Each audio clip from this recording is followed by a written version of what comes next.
ایک اور حدیث بہت پیاری ہے، میں آپ کو بتائے بغیر نہیں رہ سکتا۔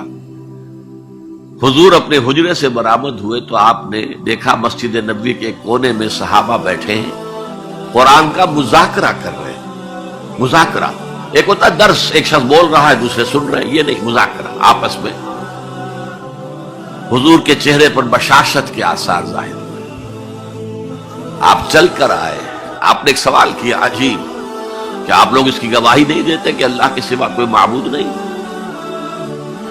اور میں اللہ کا رسول ہوں اور یہ قرآن اللہ کے پاس سے آیا ہے؟ جواب کیا تھا؟ بلا یا رسول اللہ، بلا یا رسول اللہ، بلا یا رسول اللہ۔ اللہ کے رسول کیوں نہیں، ہم گواہی دیتے ہیں۔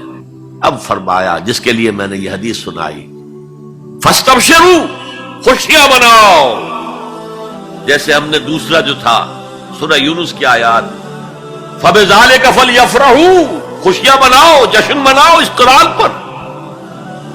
فاستبشروا، تو بشارتیں حاصل کرو، فإن هذا القرآن طرفه بأيديكم وطرفه بيد اللہ، اس قرآن کا ایک سرا تمہارے ہاتھ میں، ایک سرا اللہ کے ہاتھ میں۔ سب سے بڑا ذکر جسے قرآن از ذکر کہتا ہے، انا نحن نزلنا الذکر وانا له لحافظون، دی ذکر وہ قرآن ہے، هو الذکر الحکیم وَهُوَ الصِّرَاطُ الْمُسْتَقِيمُ۔ اور تم نماز کی ہر رکعت میں کہتے ہو اهدنا الصراط المستقیم، وہ صراط مستقیم تو اللہ نے تمہیں دے دیا ہے، یہ قرآن ہی تو ہے صراط المستقیم۔ یہ وہ شے ہے کہ جس کے ہوتے ہوئے خواہش نفس آپ کو کج نہیں ہونے دے گی، زیغ نہیں آئے گا اس کے ساتھ، اس کے ہوتے ہوئے کبھی کجی نہیں آئے گی تمہارے اندر، زبانیں التباس نہیں پیدا کر سکے گی۔ قرآن جو ہے اپنی حفاظت خود کرتا ہے، اس پر باطل حملہ آور ہو ہی نہیں سکتا، نہ سامنے سے نہ پیچھے سے۔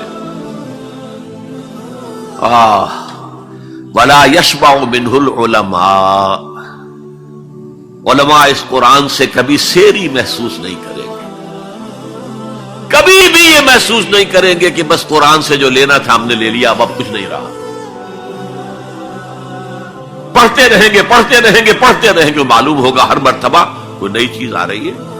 بار بار کے پڑھنے سے اس پر کوئی باسی پن طاری نہیں ہوگا۔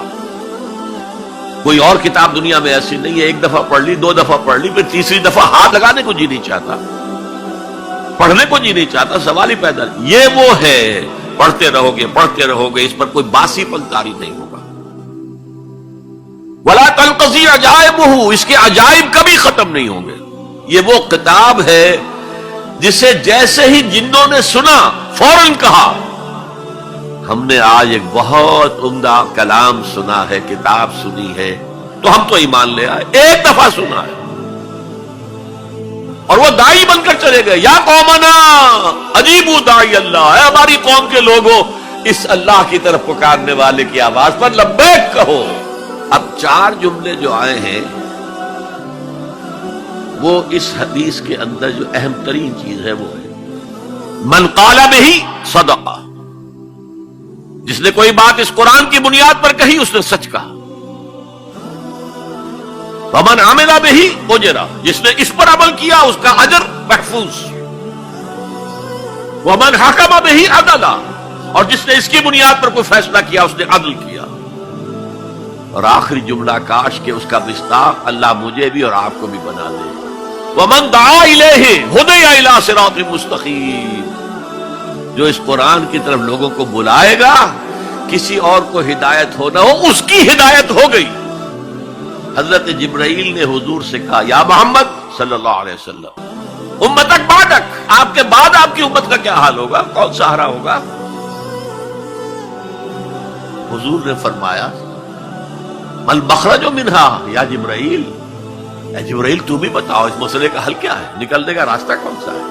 تب حضرت جبرائیل نے یہ ساری حدیث پڑھ لی، گویا کہ اس کے راوی اول حضرت جبرائیل ہے، راوی ثانی حضور ہے، راوی ثالث حضرت علی ہے رضی